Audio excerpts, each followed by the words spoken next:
Hi friends, నేను భాగ్య VK Reddy from లిబ్డమ్ villas. నాకు చాలా ఇష్టం మా అబ్బాయిని పైలట్ చేయాలని. ఇప్పుడు మా అబ్బాయి 8th క్లాస్లో ఉన్నాడు. ఇప్పటి నుంచే స్ట్రాంగ్గా ఎట్లా అతన్ని ఎడ్యుకేట్ చేయాలి, ఎలా తనని మోటివేట్ చేయాలి, ఇట్లా పైలట్ ఎవరైనా అయిన వాళ్ళు కానీ, ఆ కోర్స్ చేసిన వాళ్ళు కానీ, దానివల్ల ఏదో డబ్బులు సంపాదించాలని కాదండి. కాకపోతే నాకు ఆ పైలట్ అనేది చాలా ఇంట్రెస్ట్.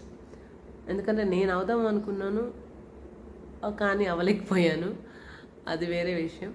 ఫినాన్షియల్గా ఎంత అవుతుంది, అసలు అవ్వాలి అంటే మెడికల్ టెస్ట్లని అవన్నీ చాలా కష్టంగా ఉంటాయి, అది ఇది అన్నారు. సో ఇప్పుడు తను నెక్స్ట్ 8th స్టాండర్డ్కి వెళ్తున్నాడు కాబట్టి తను +2 వరకు వచ్చే వరకు నేను ఎలా మంచిగా తన్ని మోటివేట్ చేయగలను, ఎట్లా ఇది చేయగలను, ఏ కోర్స్ నేర్పించాలి, ఎక్కడ నేర్పించాలి, హైదరాబాద్లో ఎక్కడున్నాయి, ఒకవేళ హైదరాబాద్ కాకపోతే బాంబే, ఢిల్లీ, ఇది ఎక్కడైతే ఉందో నేను అక్కడ పంపించడానికి రెడీగా ఉన్నానండి. ఎందుకంటే నాకు చాలా ఇంట్రెస్ట్, అది నా చిరకాల కోరిక నిజానికి. ప్లీజ్ ఫ్రెండ్స్, సపోర్ట్ చేయండి ఈ విషయంలో, నాకు ఇన్ఫర్మేషన్ పాస్ చేయండి ఏ విధంగా అయినా సరే. Thank you.